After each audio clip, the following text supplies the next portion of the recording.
아들이 아니면 필요 없다. 대감이 남긴 유언, 20년 후 형방을 떨게 만들다. 내 재산은 단 한 푼도 딸려내게 줄 수 없다. 아들이 아니면 필요 없다. 김천지 대감이 마지막 숨을 몰아쉬며 남긴 말이었습니다. 그로부터 20해가 지나 대감의 아들이라 불리는 사내가 그 넓은 전답과 곳간을 고스란히 물려받았지요. 초상집 마당 한 구석에서 그 모습을 지켜보던 늙은 형방의 눈빛이 심상치 않게 흔들리고 있었습니다.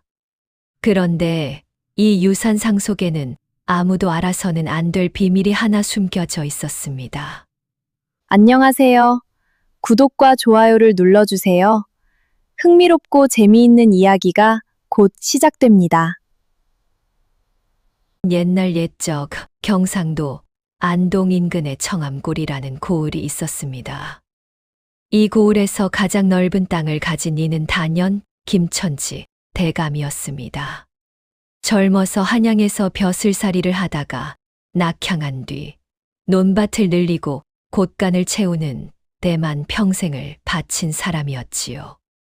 재물에 대한 욕심은 끝이 없었고 그 욕심의 마지막 목표는 오직 하나, 자신의 이름을 이을 아들이었습니다.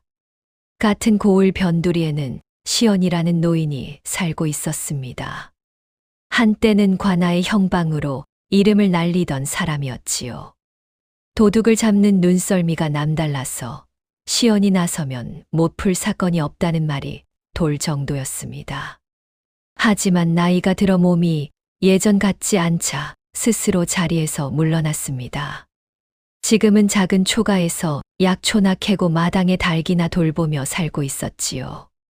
형방 어른, 요즘도 사건이 생기면 손이 근질근질하시지요. 동네 아이들이 놀리듯 물으면 시연은 허허 웃으며 손사래를 쳤습니다. 이 늙은이가 무슨, 이제는 눈도 침침하고 다리도 시원찮다네.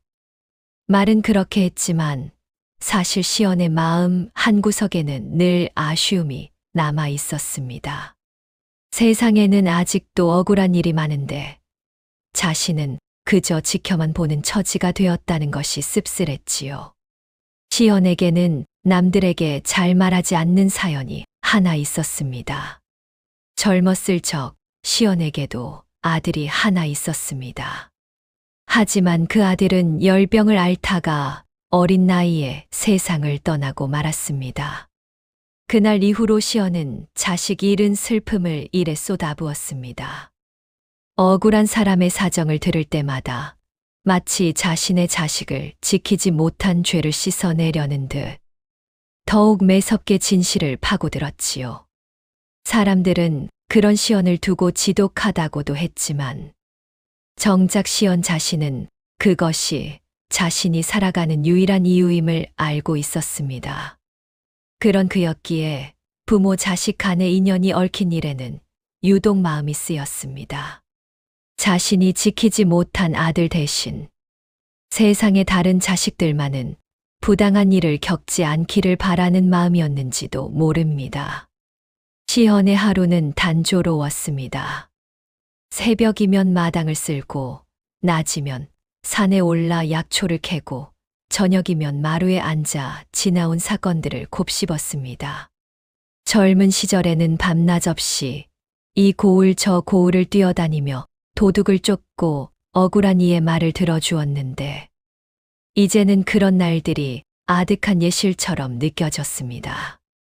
영감님, 오늘도 산에 오르십니까? 이웃에 사는 젊은 안악이 물으면 시연은 지팡이를 짚고 웃으며 답하곤 했습니다. 몸이라도 놀려야 이 늙은 뼈가 녹슬지 않지. 청암골은 예로부터 물 좋고 땅 기름진 고을로 이름이 나 있었습니다. 그 가운데서도 김천지 대감의 집안은 몇 대에 걸쳐 재물을 불려온 터라. 고을 사람 19은 그 댁땅을 붙여 먹고 산다 해도 과언이 아니었습니다. 그런 만큼 대감댁의 일거수일투족은 늘 고을의 화제거리가 되곤 했습니다. 그러던 어느 날 고을 전체가 술렁였습니다. 김천지 대감이 병으로 자리에 눕더니 며칠을 버티지 못하고 세상을 떠났다는 소식이었습니다.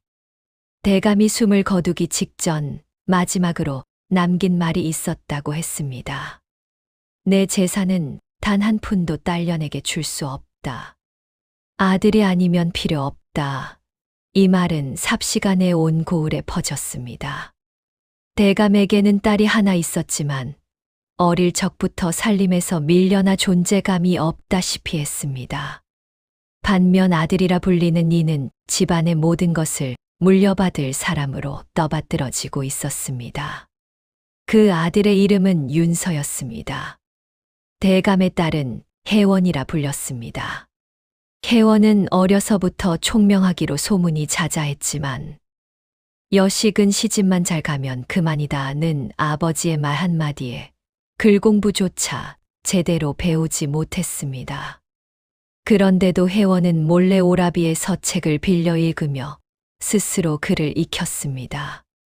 초상집에서도 혜원은 상복 한 벌 변변히 갖추지 못한 채 구석진 자리에서 조용히 곡을 하고 있었습니다. 누구 하나 그녀에게 곁을 내주지 않았지요. 아버님이 살아 계실 때도 저는 이 집의 자식이 아니었지요. 혜원은 낮은 목소리로 혼잣말처럼 중얼거렸습니다. 그 말을 들은 이는 아무도 없었지만 그 말 속에는 20해 넘게 쌓인 서러움이 고스란히 배어 있었습니다. 윤서는 30을 앞둔 사내로 겉으로 보기에는 흠잡을 데 없는 도련님이었습니다. 옷차림은 언제나 단정했고 말투도 점잖았지요. 하지만 그 눈빛 속에는 남들 모르게 서늘한 계산이 숨어 있었습니다. 아랫사람을 대할 때는 유독 표정이 차가워졌고 자신에게 조금이라도 불리한 이야기가 나오면 금세 낯빛이 굳어지곤 했습니다. 아버님이 살아 계실 때부터 이 집의 주인은 나였다. 이제 와서 달라질 게 무엇이냐. 윤서는 초상집 마당에서 이렇게 중얼거리며 이미 자신의 것이 된 재산을 헤아리듯 곳간을 둘러보고 있었습니다. 어려서부터 윤서는 남다른 대접을 받으며 자랐습니다. 대감의 하나뿐인 아들이라는 이유로 서당 훈장도 특별히 예를 갖춰 대했고 마을 사람들도 그의 눈치를 살피기 바빴지요. 그런 환경 속에서 윤서는 자연스레 세상이 자신을 중심으로 돌아간다고 믿게 되었습니다. 아버지 김천지가 세상을 떠난 지금 그에게 남은 것은 오직 하나였습니다. 손에 넣은 것을 결코 놓치지 않겠다는 집착이었지요. 초상집에는 마을 사람들이 하나둘 모여들었습니다. 시언도 조문을 하러 걸음을 했습니다. 마당 한쪽에서는 늙은 유모 정순이 상복을 입은 채 조용히 곡을 하고 있었습니다. 정순은 김천지 대감의 집안에서 30년 넘게 일한 사람으로 윤서를 갓난아기 때부터 업어 키운 것도 바로 이 사람이었지요. 그런데 시언의 눈에 이상한 것이 하나 들어왔습니다. 정순의 곡소리에는 슬픔만 있는 것이 아니었습니다. 그 속에는 무언가를 억누르는 듯한 떨림이 섞여 있었지요. 시언은 평생 사람의 표정과 몸짓을 읽어온 사람이었습니다. 정순의 얼굴에 서린 것은 분명 슬픔보다는 두려움에 가까웠습니다. 그때였습니다. 윤서가 정순 곁을 지나가다가 걸음을 멈추더니 아무도 듣지 못하게 낮은 목소리로 무어라 속삭였습니다. 정순의 어깨가 순간 움찔했지요. 무슨 말을 들었는지 정순은 고개를 푹 숙인 채 더는 곡소리조차 내지 못했습니다. 저건 위로의 말이 아니다. 시연의 오랜 감이 그렇게 말하고 있었습니다. 누군가 약점을 쥔 사람이 상대를 조용히 단속할 때 짓는 표정. 윤서의 눈빛이 꼭 그러했습니다. 장례가 끝나던 날 관아에서 나온 아전이 유언장을 공식으로 읽어 내려갔습니다. 본인 김천지의 모든 전답과 가산, 그리고 한양상단의 지분 일체는 아들 윤서에게 물려준다. 윤서는 담담한 얼굴로 그 말을 들었지만 입꼬리가 아주 살짝 올라가는 것을 시연은 놓치지 않았습니다. 슬픔이라고는 조금도 섞이지 않은 웃음이었지요. 아비가 죽었는데 저리 좋아할 수 있는가. 그날 밤 시연은 집으로 돌아와서도 좀처럼 잠을 이루지 못했습니다. 정순의 두려운 얼굴과 윤서의 서늘한 속삭임이 자꾸만 눈앞에 아른거렸습니다. 이 늙은이가 이제 와서 무슨 오지랖인가. 그냥 잊자. 시연은 스스로를 다독이며 눈을 감았습니다. 하지만 마음속 깊은 곳에서는 무언가가 자꾸만 발목을 붙잡고 있었지요. 30년 넘게 사람을 읽어온 눈이 이번만은 가만히 있으라 하지 않았던 것입니다.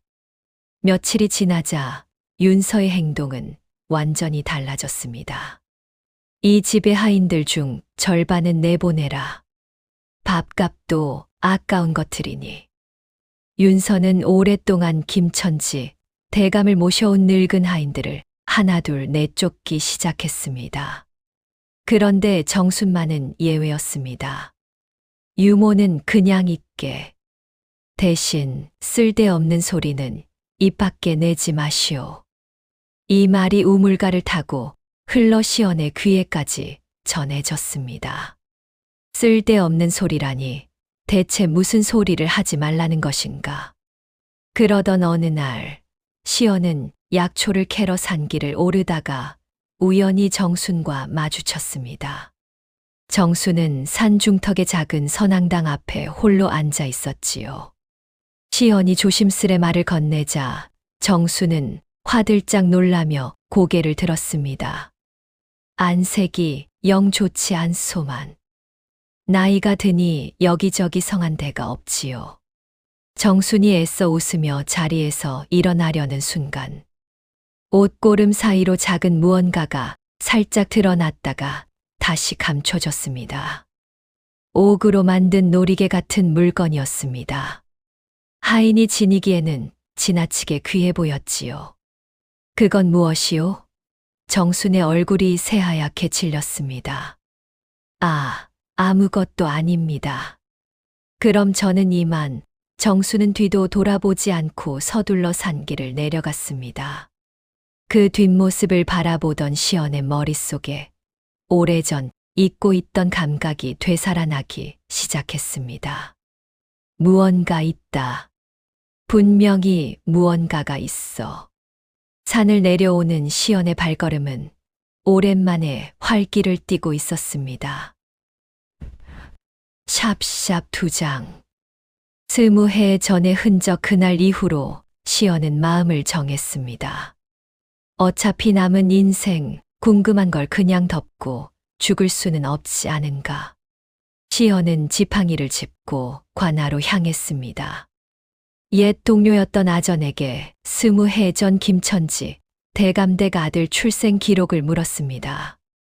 이상하네요. 그해 호적 문서 일부가 비어 있습니다. 그해 것만 유독 이가 빠진 것처럼 없어졌습니다. 서류가 낡아 없어지는 것과 특정한 해의 것만 사라지는 것은 전혀 다른 이야기였습니다. 그러면 그해 이 고을에 있던 산파는 누구였는가? 곽씨 노파였는데 어느 날 갑자기 마을을 뜨더니 지금은 말고개 너머 상덕골에 산다고 들었습니다. 다음 날 시연은 상덕골로 향했습니다. 곽씨 노파는 시연이 찾아온 이유를 밝히자 순간 긴장한 빛을 띠었습니다. 한참 침묵이 흐른 뒤 마침내 노파가 입을 열었습니다. 그날 밤은 유독 이상했습니다.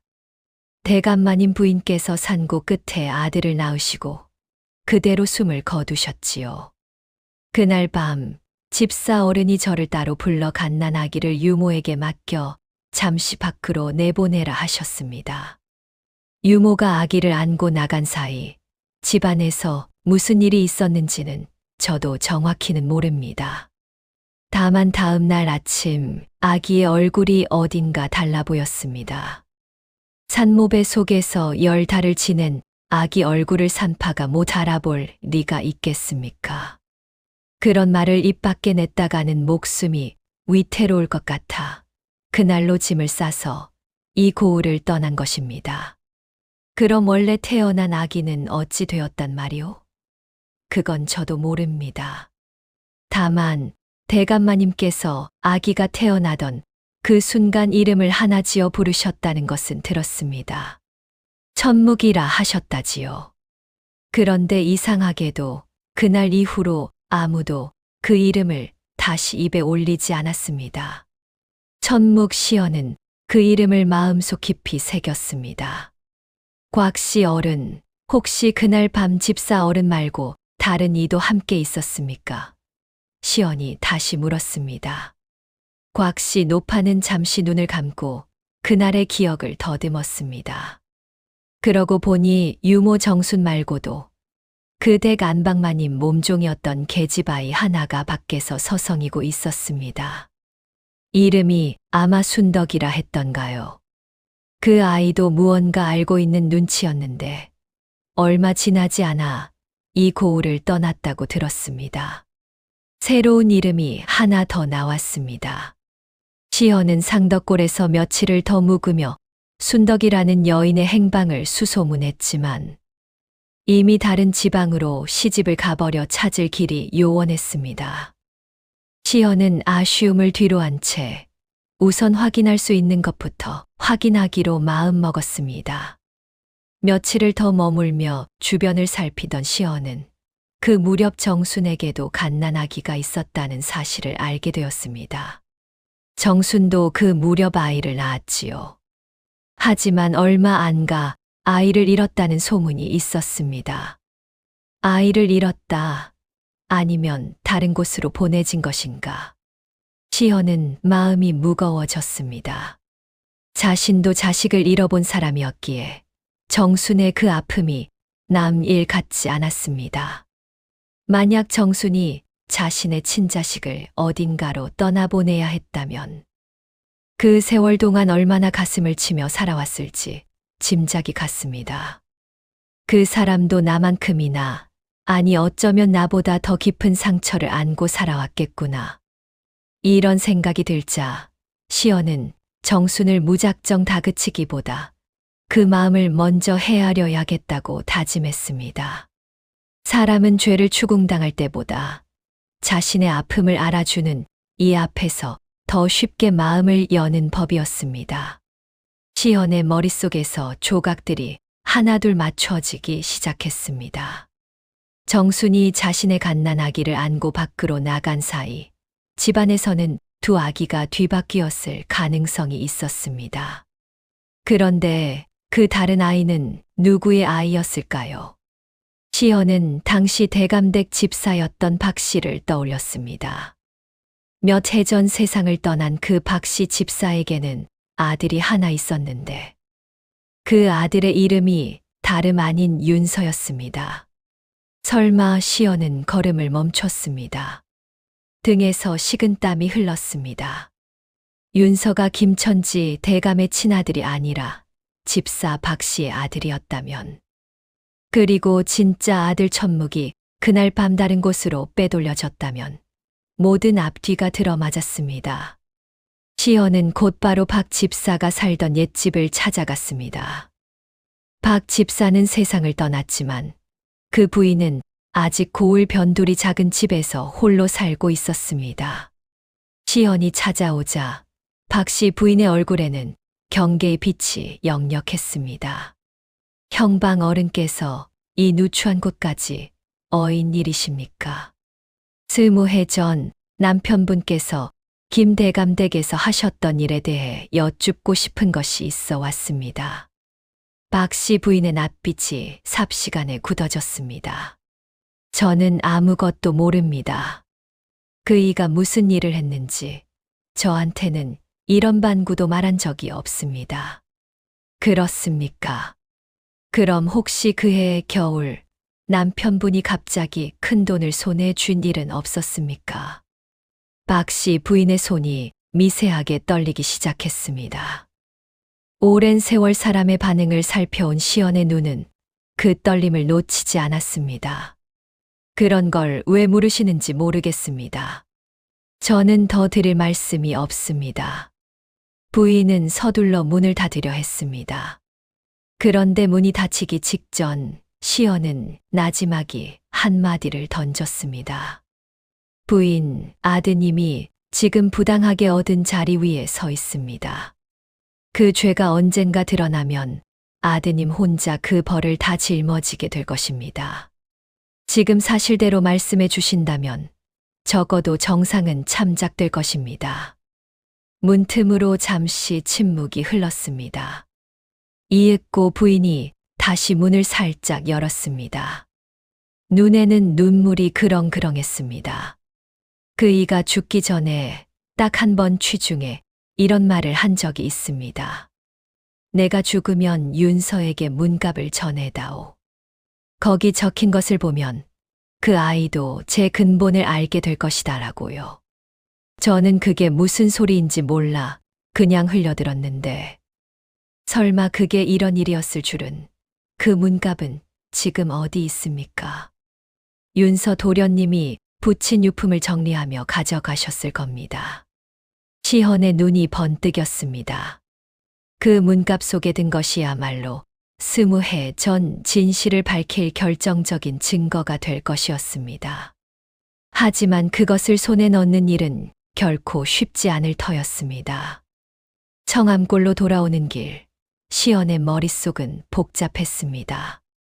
만약 자신의 짐작이 맞다면 이는 단순히 한 집안의 비밀이 아니라 20해 동안 부당하게 남의 재산을 가로챈 큰 죄였습니다.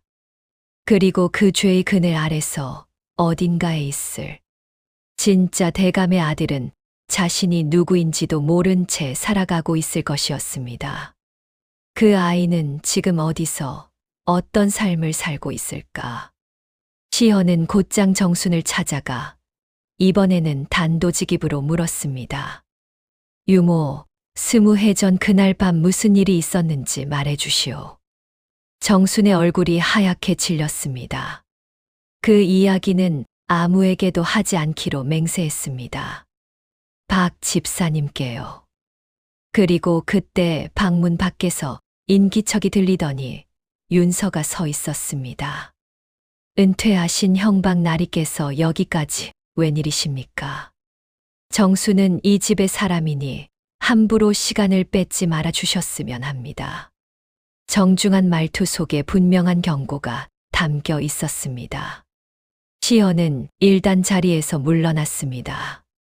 그날 밤 시연의 집 마당에 낯선 그림자가 어른거리더니 창호지 문을 열었을 때는 이미 아무도 없었습니다. 다만 마당 한가운데 죽은 까마귀 한 마리가 놓여 있었습니다.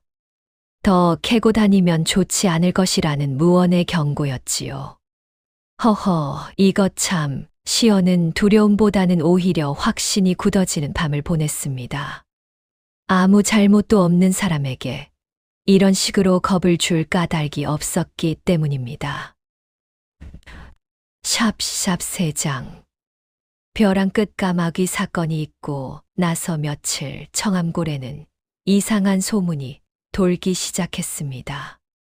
그 늙은 형방이 요즘 이상한 짓을 하고 다닌다지. 김대감댁 재산을 노리고 헛소리를 지어낸다는 말도 있던데 윤서가 뒤에서 손을 쓴 것이었습니다. 시연은 개의치 않았지만 마음을 더 무겁게 하는 것은 정순의 아니었습니다. 그날 이후로 정순은 아예 집 밖으로 나오지 않았습니다. 유모는 요즘 몸이 편찮으셔서 아무도 만날 수 없습니다. 도련님 명이십니다. 시연은 정순이 갇힌 것이나 다름없다는 생각에 밤을 틈타 대감댁 뒤편 담을 넘기로 했습니다. 그런데 어둠 속에서 윤서가 미리 심어둔 하인들이 불쑥 튀어나와 시연을 붙잡았습니다. 형방 나리께서 담을 넘으셨다니 참으로 놀랍습니다. 윤서의 목소리는 차분했지만 그 안에는 숨길 수 없는 살기가 서려 있었습니다. 제가 참는 것도 한계가 있습니다. 오늘 일은 눈 감아 드리지요. 대신 다시는 이대 근처에 얼씬도 하지 마십시오. 그러지 않으면 그때는 제가 어찌 나올지 저도 장담할 수 없습니다. 시연은 결국 하인들에게 떠밀리다시피 대문 밖으로 쫓겨났습니다. 다음 날부터 시연을 대하는 마을 사람들의 태도가 눈에 띄게 달라졌습니다. 전에는 반갑게 인사를 건네던 이웃들도 시연을 보면 슬그머니 길을 돌아갔습니다. 대감댁에 밑보이면 소작을 붙일 땅을 잃는다는 두려움 때문이었지요. 영감님, 죄송하지만 저희도 먹고 살아야 하지 않겠습니까? 평소 가깝게 지내던 이웃마저 이렇게 말하며 눈을 피했습니다. 시연은 서운함보다 씁쓸함이 앞섰습니다. 재물의 힘이 사람의 마음을 이렇게까지 움츠러들게 만드는구나 싶었습니다. 그런데 그날 저녁 뜻밖의 손님이 시연의 초가를 찾아왔습니다. 방갓을 깊이 눌러쓴 여인이었습니다. 방갓을 벗자 드러난 얼굴은 다름 아닌 혜원이었습니다. 이 밤중에 그것도 혼자 여기까지 어인 일이십니까? 형방 어른께서 오라비의 일로 곤경에 처하셨다는 이야기를 들었습니다. 저도 더는 모른 척할 수가 없어서 왔습니다. 혜원은 품에서 작은 주머니를 꺼내 내밀었습니다. 큰 돈은 아니지만 어른께서 움직이시는데 보탬이 되었으면 합니다. 그리고 하나 더, 오라비가 요즘 문갑 하나를 유독 소중히 여기며 아무도 손대지 못하게 한다는 것을 알고 있습니다. 안채 서고 깊숙한 곳에 두었더군요. 시헌의 눈이 커졌습니다. 아가씨께서는 어찌 그런 것까지, 저도 이 집의 자식입니다. 비록 아버님께서는 인정하지 않으셨지만요. 오라비가 무언가를 감추고 있다는 것쯤은 한 집에 살며 눈치채지 못할 리가 없지요. 혜원은 잠시 눈을 내리깔았다가 다시 시연을 바라보았습니다. 저는 재산을 탐내는 것이 아닙니다. 다만 진실이 무엇인지는 알고 싶습니다. 그것이 설령 저에게 불리한 진실이라 할지라도요. 시연은 그 말에서 진심을 느꼈습니다. 20해 넘게 냉대받으면서도 고든 심지를 잃지 않은 여인이었습니다. 고맙습니다, 아가씨. 이 은혜는 잊지 않겠습니다. 혜원이 돌아간 뒤 시연은 문갑의 위치를 알게 된 것에 한 가닥 희망을 품었습니다. 하지만 그 희망도 잠시, 다음 날 시연은 더 큰 위기에 부딪히고 말았습니다. 그날 오후 시연이 능곡으로 가는 소식을 다시 확인하러 가나 근처를 지나던 길이었습니다. 인적 드문 산모퉁이에서 갑자기 사내 셋이 앞을 가로막았습니다. 영감, 요즘 너무 나댄다는 소리를 못 들었나. 험상궂은 사내들이 몽둥이를 든 채 다가섰습니다. 누가 봐도 예사 건달들이 아니었습니다. 시연은 등줄기가 서늘해졌지만 애써 침착함을 잃지 않았습니다. 이 늙은이를 어찌하려는 것인가. 조용히 살라고 몇 번을 일러도 못 알아들으니 오늘은 다리 하나쯤 분질러 놓아야 정신을 차리겠지. 사내들이 몽둥이를 치켜드는 순간 마침 지나가던 나무꾼 몇이 소리를 지르며 달려왔습니다. 거기 뭐 하는 것들이요. 사람들이 몰려들자 사내들은 흠칫하더니 험한 말을 남기고 황급히 산속으로 사라졌습니다. 시연은 놀란 가슴을 쓸어내리며 마을 사람들의 도움에 몇 번이고 고개를 숙였습니다. 그러나 마음 한편에는 서늘한 확신이 자리 잡았습니다. 윤서가 이제는 수단과 방법을 가리지 않고 있다는 확신이었습니다. 이대로면 정말 누군가 크게 다칠 수도 있겠구나. 한편 윤서는 시연이 좀처럼 물러서지 않자 초조해지기 시작했습니다. 그는 서둘러 아버지 박 집사가 남긴 문갑을 불태워 없애려 했습니다. 그런데 문갑을 열어보니 이미 그 안에 서찰 하나가 사라지고 없었습니다. 이게 어찌 된 일이냐. 윤서는 노발대발하며 집안 하인들을 다그쳤지만 누구도 그 행방을 알지 못했습니다. 실은 며칠 전 혜원이 오라비 몰래 서고에 숨어들어 그 서찰만을 빼돌려 시연에게 전한 뒤였습니다. 윤서는 까맣게 모르고 있었지요. 분명 그 늙은 형방 짓이다. 이대로 두었다가는 큰일 나겠구나. 윤서는 마음이 급해졌습니다. 진실이 드러나기 전에 어떻게든 시연을 이 고을에서 치워버려야겠다고 마음먹었습니다. 그리하여 손을 쓴 것이 바로 절도 누명이었습니다. 돈 몇 푼에 매수된 이들을 시켜 시연이 대감댁 폐물을 훔치려 했다는 거짓 증언을 꾸며낸 것이지요. 그로부터 이틀 뒤 더 나쁜 소식이 시연을 찾아왔습니다. 관아에서 사람이 나와 시연에게 절도 혐의를 씌운 것이었습니다. 윤서가 미리 손써둔 거짓 증인들 탓에 새로 부임한 지 얼마 안 된 젊은 현감은 사정을 잘 모른 채 일단 시연을 옥에 가두라 명했습니다. 차디찬 옥방에 갇힌 시연은 지그시 눈을 감았습니다. 이대로 끝나는 것인가? 정수는 여전히 갇힌 몸이고 진짜 아들 천묵의 행방은 여전히 오리무중이었습니다. 태어나 처음으로 깊은 무력감이 밀려왔습니다. 내가 괜한 짓을 벌여 오히려 이를 그르친 것은 아닐까. 옥방의 어둠 속에서 시연은 자신이 살아온 세월을 돌아보았습니다. 젊어서는 두려울 것이 없었습니다. 힘 있는 자들 앞에서도 옳은 말을 서슴지 않았고 그것이 형방된 자의 도리라 믿었습니다. 그런데 늙고 힘이 빠지니 그 옳은 말 한마디가 이토록 무거운 대가를 치르게 될 줄은 몰랐습니다. 그렇다고 후회는 되지 않았습니다. 다만 자신으로 인해 다른 이들이 다치지는 않을까, 그것이 걱정이었습니다. 그런데 그날 밤 옥방 창살 너머로 낯익은 그림자가 다가왔습니다. 관아에서 잔심부름을 하던 어린 사령이었습니다. 형방 어른, 접니다. 이걸 전해드리려고 왔습니다. 아이는 정순이 몰래 써서 보낸 서찰을 창살 사이로 밀어 넣었습니다. 형방 어른, 저는 이제 더 숨길 수가 없습니다.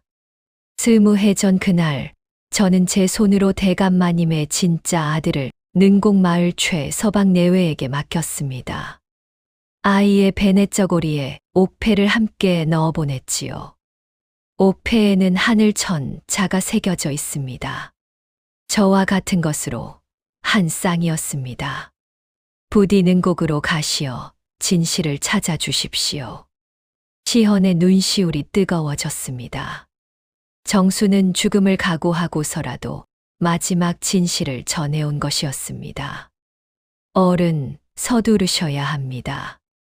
능곡 마을에도 사람을 보냈다는 이야기를 들었습니다. 심상치 않습니다. 윤서가 진짜 아들의 존재를 이미 눈치챈 것이 분명했습니다. 시연은 어린 사령에게 열쇠를 도로 가져다 놓으라 이르고 대신 능곡마을에 조심하라는 말을 전해달라 부탁했습니다. 그리고 현감께 직접 뵙고 드릴 말씀이 있다는 청도 함께 넣어달라 일렀습니다. 조금만 더 버티면 된다. 한편 능곡마을에서는 최서방 내외가 20해 전 거둔 아들 도리와 함께 평온한 나날을 보내고 있었습니다. 그해 겨울 낯선 여인이 강보에 쌓인 아기와 옥패 하나를 남기고 사라졌던 그날 이후로 도리는 부지런하고 심성고든 농사꾼으로 자라 있었습니다.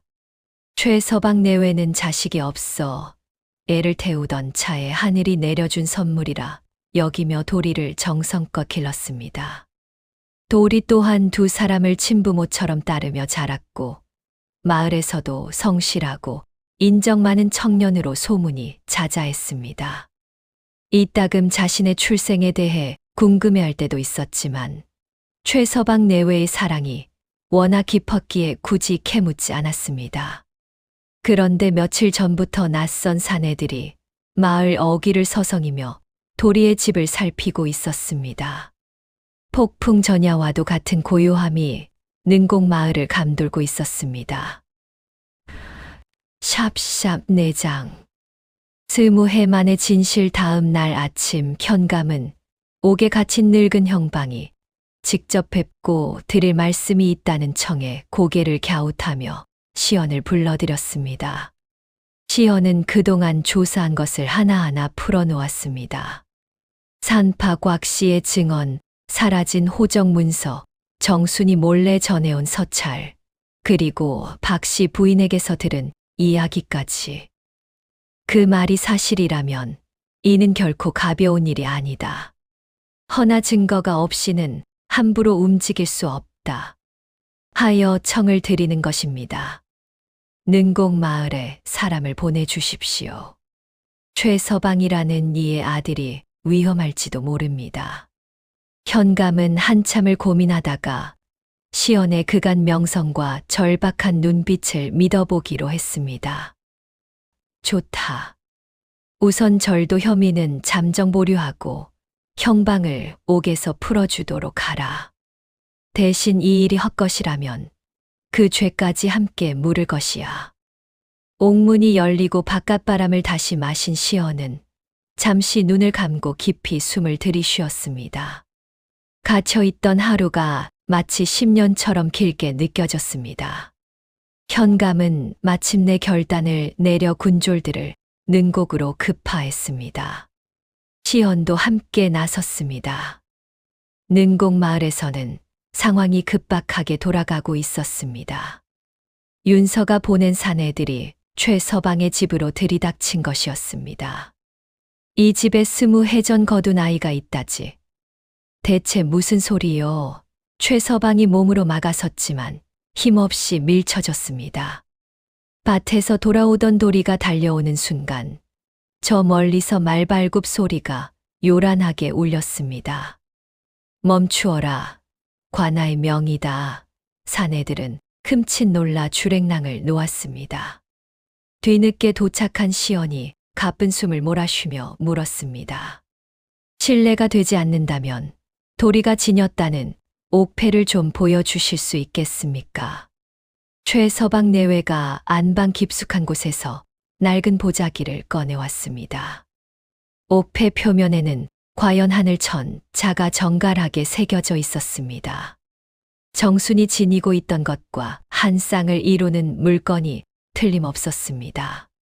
제가 대체 누구입니까? 도리가 묻자 시언은 조용히 그의 어깨에 손을 얹었습니다. 자네는 청암골 김천지 대감의 친아들일세. 태어날 때 지어진 이름은 천묵이라 들었네. 지금 청암골에서는 자네 자리를 가짜가 차지하고 앉아 죄 없는 사람들을 겁박하고 있네. 천묵은 한참을 망설이다가 마침내 무겁게 고개를 끄덕였습니다.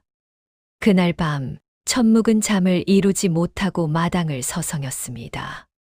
최서방이 조용히 다가와 아들 곁에 섰습니다. 아버지, 아니, 지금 제가 아버지라 불러도 되는 것인지조차 모르겠습니다. 천묵의 목소리가 떨렸습니다. 최서방은 아들의 어깨를 가만히 다독였습니다. 핏줄이 무엇이건 내 너를 자식으로 여기며 산 세월은 변하지 않는다. 너는 여전히 내 아들이다. 하지만 제가 청암골로 가면 두 분과의 인연이 끊어지는 것은 아닐지 그것이 두렵습니다. 최서방의 아내도 다가와 천묵의 손을 꼭 잡았습니다. 두렵다는 것은 내가 그만큼 우리를 소중히 여긴다는 증거가 아니겠느냐. 걱정 말거라. 내가 어디에 있든 우리 마음은 늘 너와 함께일 것이다.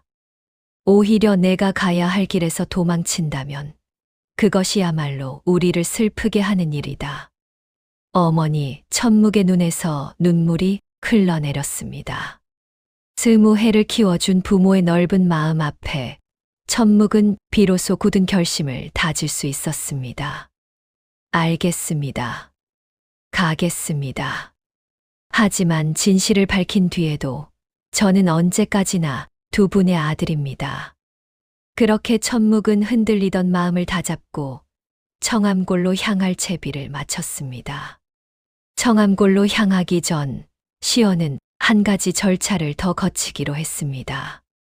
두 개의 옥패가 정말로 한 쌍이 맞는지 확실한 증거로 못 박아둘 필요가 있었습니다. 마침 인근 고을에 옥세공으로 이름난 늙은 장인이 있다는 말을 들은 시어는 천묵과 함께 그를 찾아갔습니다. 장인은 두 옥패를 이리저리 살피더니 이내 감탄하며 말했습니다. 이건 제가 봐도 분명합니다. 옥의 결과 무늬, 새김의 깊이까지 똑같습니다. 한 덩어리의 옥을 반으로 갈라 만든 것이 틀림없습니다. 이런 세공은 아무나 흉내낼 수 없는 것이지요. 장인은 그 자리에서 짧은 감정서를 써주었습니다. 이제 두 옥패가 한 쌍이라는 사실은 누구도 부인할 수 없는 명백한 증거가 되었습니다. 그날 밤 청암골로 돌아가는 길목의 주막에서는 재판을 앞둔 이야기로 떠들썩했습니다. 내일이면 진짜인지 가짜인지 가려진다지. 세상에, 그 도련님이 가짜였다는 게 사실이면 이거 참 놀라운 일일세. 난 진작부터 뭔가 이상하다 싶었네. 사람이 어찌 그리 매정할 수가 있나 했지. 주막에 모인 사람들의 수군거림 속에는 기대와 불안이 뒤섞여 있었습니다. 시어는 그 이야기를 들으며 내일 있을 재판이 단순히 한 집안의 문제가 아니라 온 고을 사람들의 마음속 정의감을 시험하는 자리가 되리라는 것을 직감했습니다. 며칠 뒤 청암골 관아 마당에는 많은 사람이 모여들었습니다. 현감이 직접 이 사건을 공개적으로 다루기로 한 것이었습니다. 정순 역시 야윈 얼굴로 마당 한쪽에 서 있었습니다. 오늘 이 자리는 20해 전 벌어진 일의 진실을 가리기 위함이다. 먼저 산파 곽 씨가 그날 밤 아기의 얼굴이 바뀌었던 일을 증언했습니다. 이어 정순이 떨리는 목소리로 그날의 진실을 낱낱이 고했습니다. 소인이 죽을 죄를 지었습니다. 박 집사님의 협박과 회유에 못 이겨 대감마님의 진짜 아드님을 능곡마을로 빼돌렸습니다. 그 자리에는 박 집사님의 아드님이 대신 들어섰지요. 그것이 바로 지금의 윤서 도련님입니다. 거짓말이다. 저 늙은 것이 무슨 헛소리를 짓거리는 것이냐. 윤서가 자리를 박차고 일어나 소리쳤습니다. 하지만 정수는 물러서지 않았습니다. 도련님, 아니, 윤서 도련님. 이제는 더 숨길 수 없습니다. 소인은 20해 동안 이 죄를 가슴에 품고 살았습니다. 하루도 편히 잠든 적이 없었지요. 이제라도 바로잡지 않으면 저는 죽어서도 눈을 감지 못할 것입니다. 정순의 절절한 목소리에 마당에 모인 사람들 사이에서 훌쩍이는 소리가 새어 나왔습니다.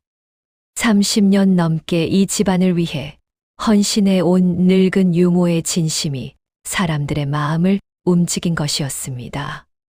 그때 마당 한쪽에서 박 씨 부인이 조용히 앞으로 나섰습니다. 현감날이 소인도 한 말씀 올리겠습니다. 죽은 남편이 취중에 남긴 말이 있습니다. 윤서가 자신의 친아들이며 대감댁 아기와 몰래 바꾸어치기 했다는 말이었습니다.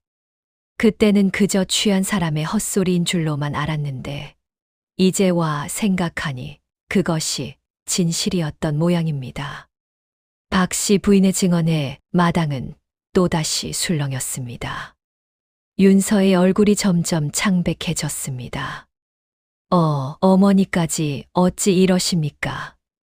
윤서야, 나도 참으로 미안하구나. 하지만 더는 죄를 덮을 수 없다. 너를 위해서도 이제는 사실대로 밝히는 것이 옳은 길이다. 그 순간 마당 입구에서 또 한 사람이 걸어 들어왔습니다. 혜원이었습니다. 오라버니, 이제 그만하세요. 혜원의 목소리는 단호했습니다. 저는 그동안 이 집에 서 있는 듯 없는 듯 살아왔습니다. 하지만 그렇다고 해서 거짓 위에 세워진 것을 보고만 있을 수는 없습니다. 오라버니가 진짜 대감의 아들이 아니라면 그 자리는 응당 제자리를 찾아야 하지 않겠습니까? 윤서는 누이의 등장의 순간 말을 잃었습니다. 평소 무시하고 냉대해 온 누이가 이 자리에서 자신에게 등을 돌릴 줄은 상상도 못했던 것입니다. 너마저 나를 버리는 것이냐? 버리는 것이 아닙니다. 다만 옳은 것을 옳다 말하는 것뿐입니다. 혜원의 담담한 말에 마당에 모인 사람들의 눈시울이 붉어졌습니다. 그때 시연이 천묵을 데리고 마당 안으로 들어섰습니다. 정순이 지닌 옥패와 천묵이 지닌 옥패를 나란히 현감 앞에 내놓자 두 옥패는 마치 원래 하나였던 것처럼 결과 무늬가 꼭 들어맞았습니다. 이 두 옥패는 이미 옥세공장인에게 감정을 받았습니다. 한 덩어리의 옥을 갈라 만든 한 쌍이 틀림없다는 감정서도 여기 있습니다. 시연이 품에서 장인의 감정서를 꺼내 현감에게 올렸습니다. 나이든 마을 사람 몇이 천묵의 얼굴을 살피더니 하나같이 놀란 표정을 지었습니다. 세상에 정말 대감마님 젊었을 적 모습과 꼭 닮았구먼. 윤서의 얼굴이 새하얗게 질려갔습니다. 이건 다 꾸며낸 이야기입니다. 그렇다면 하나만 묻겠네. 자네 아버지 박 집사가 죽기 전 남긴 문갑 속에 무엇이 들어 있었는가? 시연은 능곡에서 돌아오는 길에 이미 박 집사의 옛 하인을 수소문해 문갑 속에 숨겨져 있던 서찰 하나를 손에 넣어온 참이었습니다. 서찰에는 20해 전 버린 일의 자초지종이 낱낱이 적혀 있었습니다. 현감이 서찰을 소리내어 읽어 내려가자 마당은 찬물을 끼얹은 듯 조용해졌습니다. 더는 발뺌할 수 없게 된 윤서는 그 자리에 털썩 주저앉았습니다. 내가 무얼 잘못했단 말입니까? 나는 그저 태어날 때부터 이 집 자식으로 자랐을 뿐입니다. 태생이야, 내 죄가 아니라 하나, 진실을 알고 나서도 사람을 겁박하고 죄 없는 일을 가두려 한 것은 명백한 내 죄다. 현감은 잠시 마당을 둘러본 뒤 무겁게 입을 열었습니다. 윤서는 형방을 모함하여 옥에 가두려 한 죄, 죄 없는 이들을 협박한 죄, 그리고 거짓 증언으로 관할을 기만한 죄가 크다. 이에 곤장 30대와 함께 부당하게 차지했던 모든 재산을 원래 주인에게 돌려주도록 하라.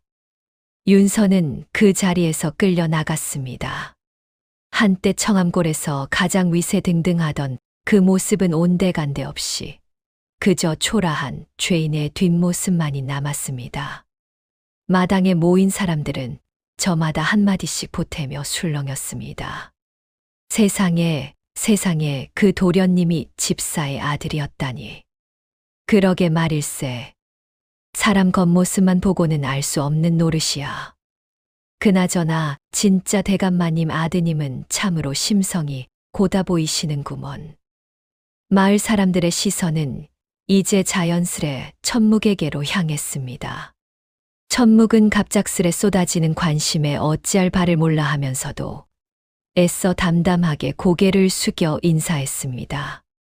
현감은 마지막으로 정순을 바라보며 말했습니다. 정순은 죄를 지었으나 스스로 진실을 밝혀 더 큰 죄를 막은 공이 있다. 이 일을 참작하여 태형을 면하고 근신에 처한다. 정순은 눈물을 흘리며 몇 번이고 고개를 숙였습니다. 모든 소란이 가라앉은 뒤 청암골에는 다시 평온이 찾아왔습니다. 천묵은 하루아침에 대감의 아들이 되었지만 가장 먼저 자신을 20해 동안 길러준 최서방 내외를 청암골로 모셔와 함께 살았습니다. 두 분이 아니었으면 저는 이 자리에 있지도 못했을 겁니다.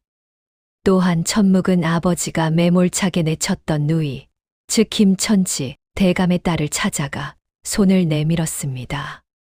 아버지의 유언과 달리 재산을 공평히 나누어 누이도 떳떳하게 살 수 있도록 배려했습니다. 아버님의 뜻이 잘못되었다면 이제라도 바로잡는 것이 자식된 도리가 아니겠습니까? 정수는 근신 기간을 마친 뒤 대감댁을 떠나 조용한 암자 근처의 작은 집을 얻어 살았습니다. 20해 동안 짊어졌던 죄책감을 조금이나마 내려놓은 듯 정순의 얼굴에는 전에 없던 평안함이 감돌았습니다. 유모님 덕분에 제가 이만큼 안전하게 자랄 수 있었습니다. 그 마음 잊지 않겠습니다. 시연은 이 모든 일이 마무리된 뒤 다시 예전처럼 조용한 초가로 돌아갔습니다. 하지만 그 발걸음은 예전과 사뭇 달랐습니다. 형방 어른 덕분에 저희 가족이 무사할 수 있었습니다. 참으로 감사합니다. 천묵이 몸소 찾아와 고개를 숙이자 시연은 손사래를 치며 웃었습니다. 내가 한 것이 무엇있나. 진실은 원래 거기 있었고 나는 그저 그것을 들여다보았을 뿐일세. 그날 이후로 시연은 종종 대감댁에 초대를 받았습니다. 천묵은 어려운 일이 생길 때마다 시연을 찾아와 지혜를 구했고 시연도 오랜만에 사람 사는 재미를 되찾은 듯 했습니다. 마을 아이들은 이제 더 이상 시연을 놀리듯 부르지 않았습니다. 대신 진심 어린 존경을 담아 그를 형방 어른이라 불렀습니다. 최서방 내외 역시 청암골에서 새로운 삶을 시작했습니다. 하루아침에 대감의 부모나 다름없는 처지가 되었지만 이들은 예전처럼 소박하게 텃밭을 가꾸며 지냈습니다. 천묵은 그런 두 사람의 뜻을 존중하여 결코 무리하게 신분에 맞는 격식을 강요하지 않았습니다. 천묵은 대감댁을 물려받은 뒤 가장 먼저 혜원을 찾아가 진심으로 고개를 숙였습니다. 누이, 그동안의 서러움을 제가 다 헤아릴 수는 없겠지만 이제부터라도 이 집의 당당한 자식으로 지내셨으면 합니다. 혜원은 처음에는 낯설어하며 몸둘 바를 몰라 했습니다. 20해 넘게 구석으로 밀려나 있던 사람에게 그런 대접은 오히려 어색하게 느껴졌던 것이지요. 하지만 천묵의 한결같은 태도에 혜원의 마음도 서서히 열리기 시작했습니다. 두 사람은 비록 피 한 방울 섞이지 않았지만 진짜 남매보다 더 끈끈한 정을 나누며 지냈습니다. 오라버니, 아버님께서 남기신 논밭 중 일부는 소작인들에게 나누어 주는 것이 어떻겠습니까? 그들도 20해 넘게 이 집안을 위해 땀 흘려온 이들이니까요. 혜원의 제안에 천묵은 흔쾌히 고개를 끄덕였습니다. 누이의 생각이 옳습니다. 저 역시 가난한 농사꾼의 아들로 자라며 땅 없는 이의 서름을 잘 알고 있습니다. 그리하여 대감댁의 넓은 땅 일부가 오랫동안 소작을 붙여온 이들에게 나뉘었습니다. 청암골 사람들은 이 소식에 저마다 기뻐하며 새로운 대감의 너그러운 마음씨를 칭송했습니다. 역시 핏줄은 못 속인다더니 대감마님 젊었을 저 인심을 그대로 빼닮으셨구먼. 아닐세, 저 어른은 대감마님보다 훨씬 나으신 것 같으.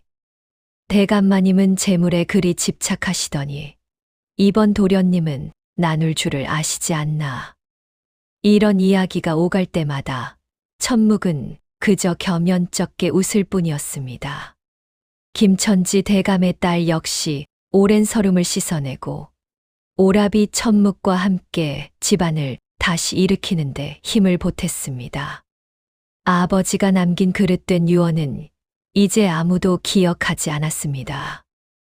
대신 사람들은 뒤늦게라도 진실을 밝혀낸 이야기를 그리고 그 진실 앞에 겸허히 고개 숙인 젊은 대감의 이야기를 오래도록 입에 담았습니다. 세월이 흘러 시연은 여든을 바라보는 나이가 되었습니다. 몸은 더 쇠약해졌지만 마음만은 그 어느 때보다 평온했습니다. 마지막으로 나선 이 사건이야말로 자신이 평생을 바쳐온 일의 의미를 다시금 깨닫게 해준 계기였기 때문입니다. 어르신, 이제 정말 다리도 시원찮으신데 그만 편히 쉬셔야지요. 천묵이 걱정스레 말하면 시연은 여전히 허허 웃으며 답하곤 했습니다. 이 늙은이가 무슨 사람이 억울한 일을 당하는 한 내 두 다리가 버텨주는 한은 쉴 수가 없다네. 그 말에는 예전과 같은 씁쓸함이 아니라 오랜만에 되찾은 삶의 활력이 담겨 있었습니다. 세월이 흘러 청암골 사람들은 이 이야기를 두고두고 이야기했습니다. 거짓은 아무리 촘촘해도 한 올의 빈틈을 남기는 법이지요.